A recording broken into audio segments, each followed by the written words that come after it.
जय हिंद दोस्तों, स्वागत है आप लोगों का आपके अपने चैनल टारगेट एजुकेशन में। दोस्तों, आज मैं आप लोगों के लिए मैट्रिक बिहार बोर्ड 2025 के लिए महत्वपूर्ण प्रश्नों का सेट लेकर आया हूं, जो कि यह सब्जेक्ट फिजिक्स का है। जी हां, फिजिक्स यानी भौतिकी का महत्वपूर्ण प्रश्नों का सेट है।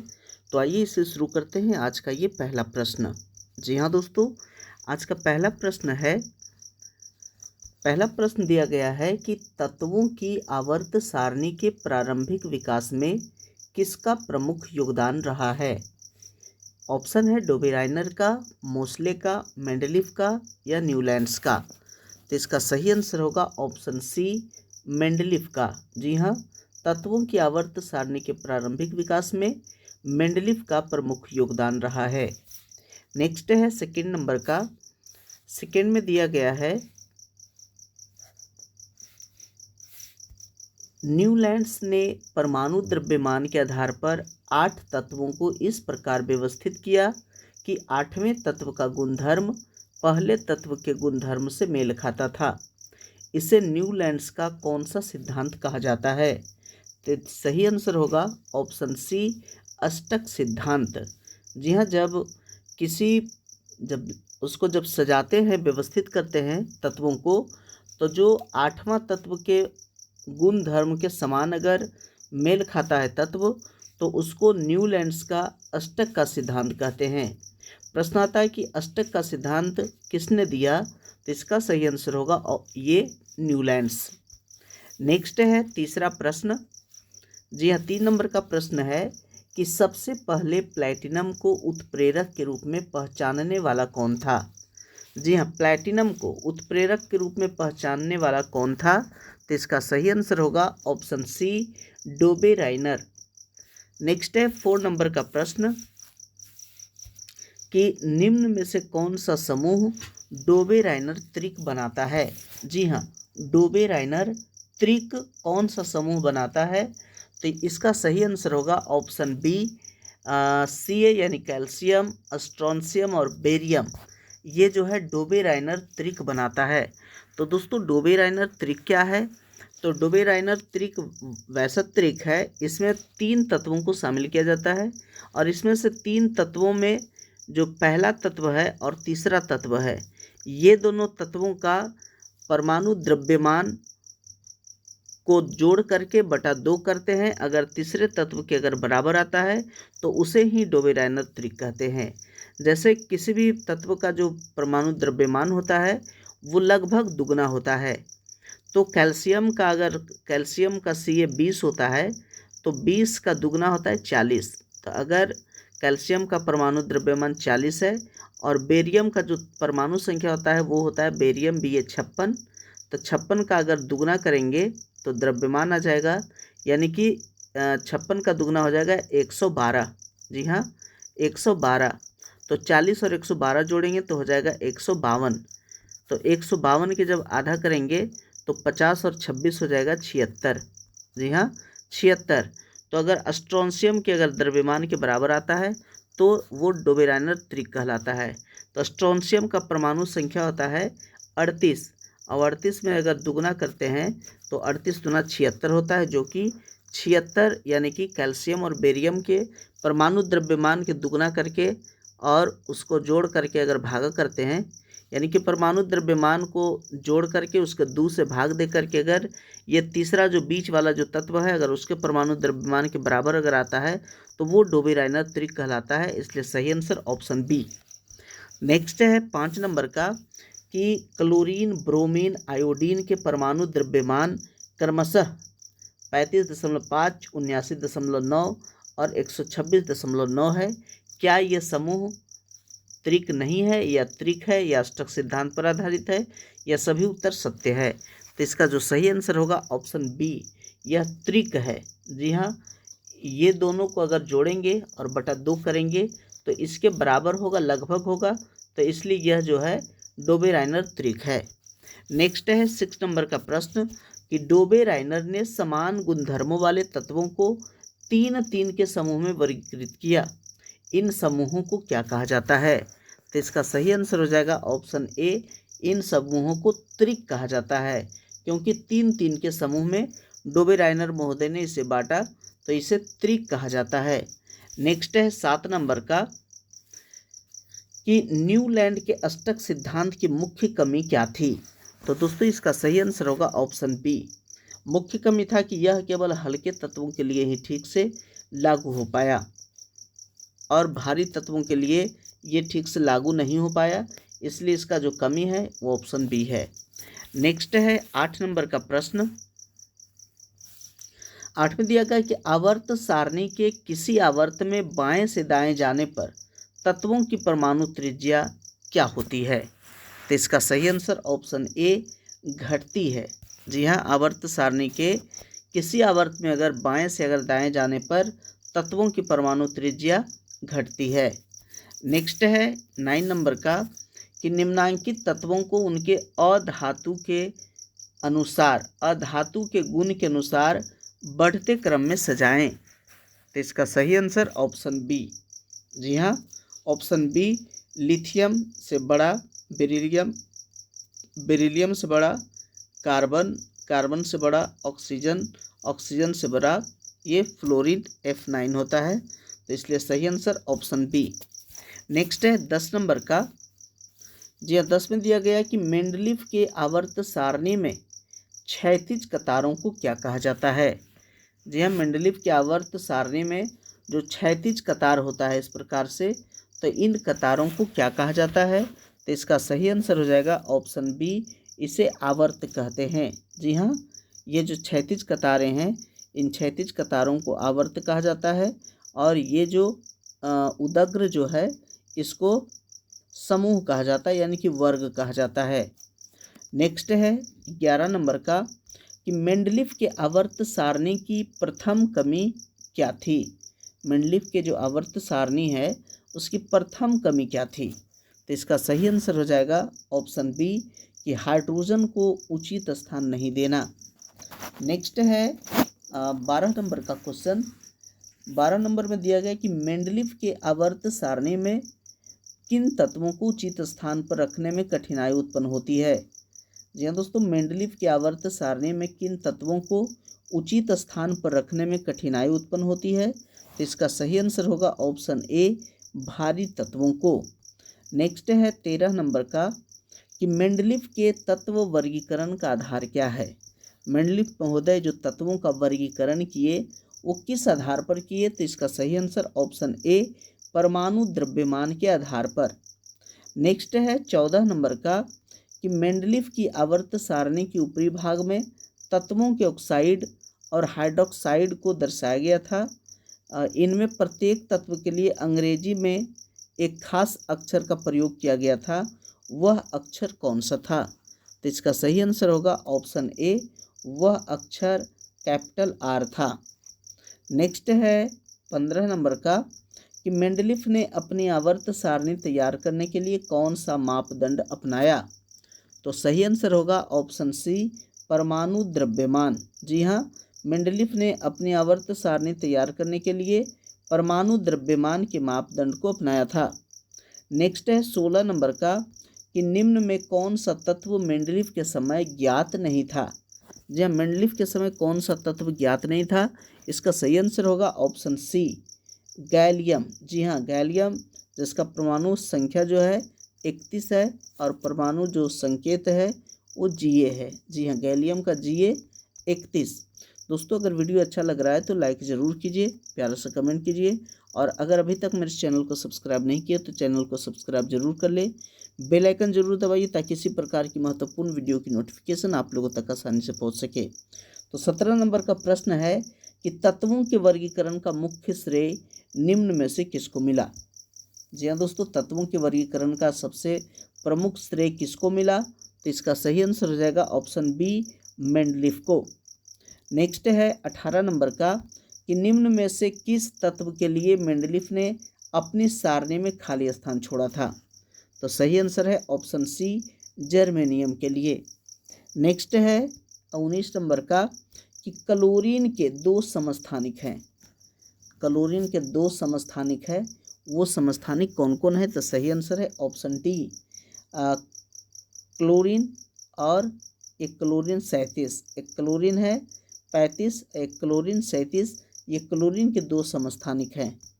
नेक्स्ट है 20 नंबर का कि निम्न में कौन सा समूह में मेंडलीव के समय ज्ञात नहीं था। जी हाँ, नीचे जो दिया गया है उसमें से कौन सा जो है मेंडलीव के समय ज्ञात नहीं था, तो इसका सही आंसर होगा ऑप्शन डी, उत्कृष्ट गैस। ये मेंडलीव के समय ज्ञात नहीं था। नेक्स्ट है 21 नंबर का, और इसमें आधुनिक आवर्त सारणी के बारे में दिया गया है। तो आधुनिक आवर्त सारणी में जो 21 नंबर का प्रश्न है, आवर्त सारणी के समूह में ऊपर से नीचे जाने पर संयोजकता इलेक्ट्रॉनों की संख्या क्या होती है, तो इसका सही आंसर होगा ऑप्शन ए, स्थिर रहती है। नेक्स्ट है 22 नंबर का कि आधुनिक आवर्त सारणी में बाईं से दाईं ओर जाने पर परमाणु साइज क्या होगा। जी हाँ, ये अगर आवर्त सारणी है तो अगर इसमें बाईं से दाईं अगर जाता है तो इसमें क्या होगा। जी हाँ, बायां हुआ इस साइड और दायां हुआ इस साइड, तो बायां से अगर दायां जाता है तो उसके परमाणु साइज जो है वो क्या होता है, तो सही आंसर है ऑप्शन बी, परमाणु साइज घटता है। नेक्स्ट है 23 नंबर का कि आवर्त सारणी में किसी वर्ग में ऊपर से नीचे जाने पर तत्वों के धातुई गुण क्या होते हैं, तो सही आंसर है ऑप्शन ए, बढ़ता है। जी हाँ, आवर्त सारणी के वर्ग में ऊपर से नीचे जाने पर आवर्त ये धातुई गुण जो है वो बढ़ता है, इसलिए सही आंसर ऑप्शन ए। नेक्स्ट है 24 नंबर का कि एक वर्ग एक के तत्व कहलाते हैं। वर्ग एक के तत्व क्या कहलाते हैं, तो इसका सही आंसर है ऑप्शन बी, क्षार धातुएं। जी हाँ, क्षार धातुएं कहलाते हैं। नेक्स्ट है 25 नंबर का कि द्वितीय आवर्त सारणी में तत्वों के लिए कौन सा सेल बाह्यतम सेल है, तो इसका सही आंसर होगा option B, L cell. Next है 26 नंबर का कि आधुनिक आवर्त सारणी में समूहों की संख्या कितनी है। जो आधुनिक आवर्त सारणी उसमें समूह कितना है, तो इसका सही आंसर ऑप्शन डी, यानी कि 18। समूह जो है उसी को वर्ग कहा जाता है, समूह को ही वर्ग कहते हैं, और आधुनिक आवर्त सारणी में 18 वर्ग है या 18 समूह है। नेक्स्ट है 27 नंबर का कि सल्फर परमाणु की बाह्यतम कक्षा में इलेक्ट्रॉनों की संख्या कितनी होती है। जी दोस्तों, सल्फर परमाणु की बाह्यतम कक्षा में कितना इलेक्ट्रॉन होता है, तो इसका सही आंसर है ऑप्शन सी। जी हाँ, ऑप्शन सी जो होगा वो सही होगा, क्योंकि 2, 8 और 6 ये बाहरी कक्षा में 6 इलेक्ट्रॉन बचा, इसलिए सही आंसर है ऑप्शन सी। नेक्स्ट है 28 नंबर का कि आधुनिक आवर्त सारणी के वर्ग 11 के तत्व कहलाते हैं। आधुनिक आवर्त सारणी के वर्ग 11 का जो तत्व है वो सभी तत्व क्या कहलाता है, तो इसका सही आंसर होगा ऑप्शन ए, मुद्रा धातुएं। जी हाँ, मुद्रा धातुएं। नेक्स्ट है 29 नंबर का कि चतुर्थ आवर्त में तत्वों की संख्या कितनी है। जो चौथा आवर्त है उसमें तत्वों की संख्या कितनी है, तो इसका सही आंसर होगा ऑप्शन ए, यानी कि 18। जी हाँ, चतुर्थ आवर्त में तत्वों की संख्या 18 है। नेक्स्ट है 30 नंबर का कि आधुनिक आवर्त सारणी के षष्ठम आवर्त में तत्वों की संख्या क्या होगी, तो सही आंसर है दोस्तों ऑप्शन सी, यानी कि 32। नेक्स्ट है 31 नंबर का कि आधुनिक आवर्त सारणी बटी है, कितने ब्लॉक में बटी है, तो इसका सही आंसर है ऑप्शन डी, 4 ब्लॉक में, और जिसको एस, पी, डी और एफ कहते हैं।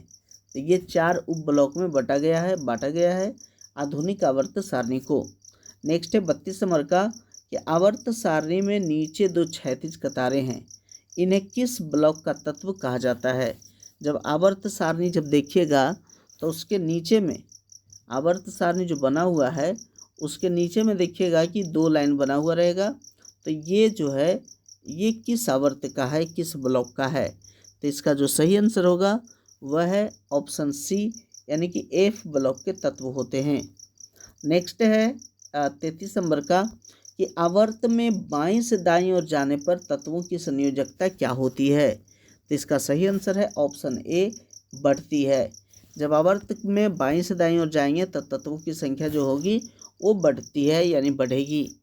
नेक्स्ट है 34 नंबर का 1 pm यानी कि 1 पिकोमीटर बराबर होता है कितने का बराबर होता है? तो इसका सही आंसर है ऑप्शन ए। जी हाँ, 10⁻⁻12 मीटर। जहाँ 1 पिकोमीटर बराबर 10⁻⁻12 मीटर होता है। नेक्स्ट है 35 नंबर का कि अक्रिय तत्व कौन है? जी हाँ, अक्रिय तत्व कौन है? ऑप्शन है कार्बन, हीलियम, सोना, हाइड्रोजन। तो इसका सही आंसर है ऑप्शन बी, हीलियम। हीलियम जो है अक्रिय तत्व नहीं है। नेक्स्ट है 36 नंबर का कि वर्ग 2 के तत्व कहे जाते हैं। वर्ग 2 में जो है वो कौन सा तत्व कहलाता है? तो इसका सही आंसर है ऑप्शन ए, क्षारीय मृदा कहलाता है। क्षारीय मृदा धातुएं वर्ग 2 के तत्व। नेक्स्ट है 37 नंबर का कि वर्ग 17 के तत्व कहलाते हैं। वर्ग 17 का तत्व क्या कहलाते हैं? तो इसका सही आंसर है ऑप्शन बी, हैलोजन ग्रुप कहलाते हैं। नेक्स्ट है 38 नंबर का वर्ग 1, 2 और 13 से 17 तक के सभी तत्व कहे जाते हैं। क्या कहे जाते हैं? तो सही आंसर है ऑप्शन सी, जहाँ प्रतिनिधि तत्व कहे जाते हैं। नेक्स्ट है 39 नंबर का कि वर्ग 1 और 2 के तत्व कहे जाते हैं। वर्ग 1 और 2 के तत्व क्या कहे जाते हैं? तो सही आंसर है ऑप्शन ए, यानी कि एस ब्लॉक के तत्व कहलाते हैं। नेक्स्ट है 40 नंबर का कि वर्ग 13 से 18 तक के तत्व किस ब्लॉक में होंगे? वर्ग 13 से लेकर के 18 तक के तत्व जो है किस ब्लॉक में होंगे? तो इसका सही आंसर है ऑप्शन सी, पी ब्लॉक में होंगे। नेक्स्ट है 41 नंबर का कि किसी समूह में स्थित सभी तत्वों की संयोजकता इलेक्ट्रॉनों की संख्या क्या होती है? तो सही आंसर है ऑप्शन ए, समान होती है। नेक्स्ट है 42 नंबर का कि वर्ग 3 से 12 तक के तत्व कहे जाते हैं। 3 से 12 तक के तत्व क्या कहलाते हैं? तो इसका सही आंसर होगा ऑप्शन बी, संक्रमण तत्व कहलाते हैं। नेक्स्ट है 43 नंबर का कि आधुनिक आवर्त सारणी के समूह में ऊपर से नीचे जाने पर कोषों की संख्या क्या होगी? तो दोस्तों सही आंसर ऑप्शन सी, यानी कि बढ़ती है। नेक्स्ट है 44 नंबर का कि क्लोरीन के परमाणु की बाह्यतम कक्षा में इलेक्ट्रॉनों की संख्या कितनी होती है? Chlorine Cl17। जी हाँ, इसके बाहरी कक्षा में कितने इलेक्ट्रॉन होते हैं? तो इसके बाहरी कक्षा में 7 इलेक्ट्रॉन होंगे। तो इसलिए सही आंसर है इसका क्लोरीन के परमाणु की बाह्यतम कक्षा में इलेक्ट्रॉनों की संख्या कितनी है? तो इसका सही आंसर है ऑप्शन सी, यानी कि 7 इलेक्ट्रॉन। नेक्स्ट है 45 नंबर का किसी आवर्त सारणी में बाईं ओर से दाईं ओर बढ़ने पर कोषों की संख्या क्या होती है? तो सही आंसर है ऑप्शन सी, स्थिर रहती है। नेक्स्ट है 46 नंबर का कि आवर्त सारणी में धातुएं किस ओर स्थित होती है? जो आवर्त सारणी है तो आवर्त सारणी में धातुएं किस ओर अवस्थित होती है? तो इसका सही आंसर है ऑप्शन ए, बाईं ओर अवस्थित होती है। नेक्स्ट है 47 नंबर का कि आवर्त सारणी के किस ओर अधातुएं स्थित होती है? आवर्त सारणी के किस ओर अधातुएं स्थित होती है? तो सही आंसर ऑप्शन ए, दाईं ओर, क्योंकि बाईं ओर जो है उधर धातु रहते हैं और दाईं ओर जो होते हैं अधातु रहते हैं। नेक्स्ट है 48 नंबर का दूसरे आवर्त में कितने तत्व हैं?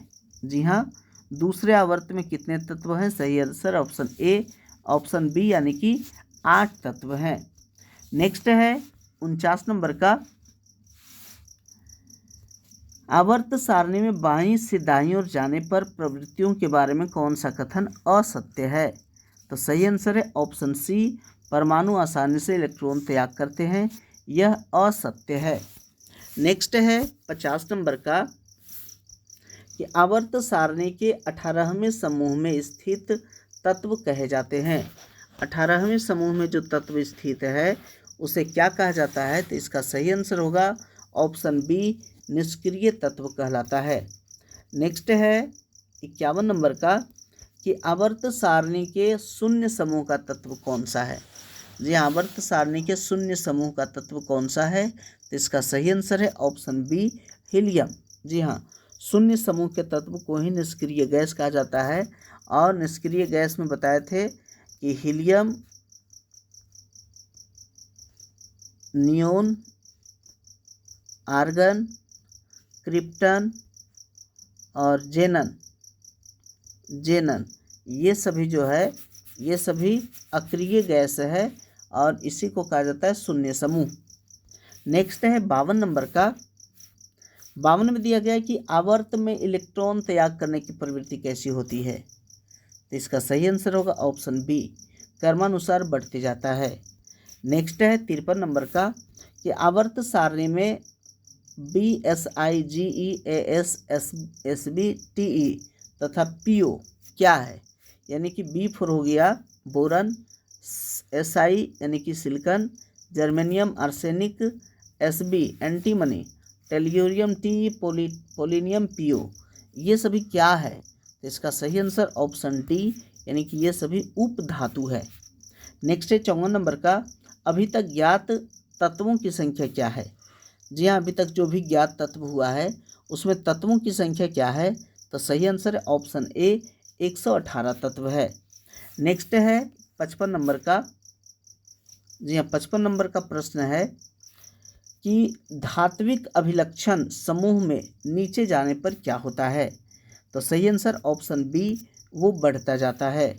नेक्स्ट है 56 नंबर का कि निम्न में कौन क्षार धातुएं नहीं है। जी हाँ, क्षार धातुएं कौन सा नहीं है। तो सही आंसर ऑप्शन सी, मैग्नीशियम। जी हाँ, मैग्नीशियम जो है ये क्षार धातुएं नहीं है। नेक्स्ट है 57 नंबर का कि समूह में ऊपर से नीचे की ओर तत्वों की इलेक्ट्रॉन त्यागने की प्रवृत्ति किस प्रकार बदलती है। तो सही आंसर है इसका ऑप्शन ए यानी कि बढ़ती जाती है। नेक्स्ट है 58 नंबर का कि Ne यानी कि नियोन की परमाणु संख्या 10 है तो इसकी आवर्त संख्या कितना होगा। जी हाँ, आवर्त संख्या कितना होगा। तो इसका सही आंसर ऑप्शन सी, आवर्त संख्या 2 होगा। जी हाँ, आवर्त संख्या 2 होगा क्योंकि अगर नियोन की परमाणु संख्या 10 है तो ये 10 जो है 2 और 8 में ही टूटता है। तो पहला कक्ष और दूसरा कक्ष, इस प्रकार से इसमें आवर्त की संख्या 2 होगी। नेक्स्ट है 59 नंबर का कि हीलियम परमाणु के बाहरी कक्षा में कितने इलेक्ट्रॉन रहते हैं। काफ़ी इंपॉर्टेंट है क्योंकि 2012-2013 दोनों में पूछा गया है। तो हीलियम परमाणु के बाहरी कक्षा में कितने इलेक्ट्रॉन रहते हैं। तो इसका सही आंसर हो जाएगा ऑप्शन बी।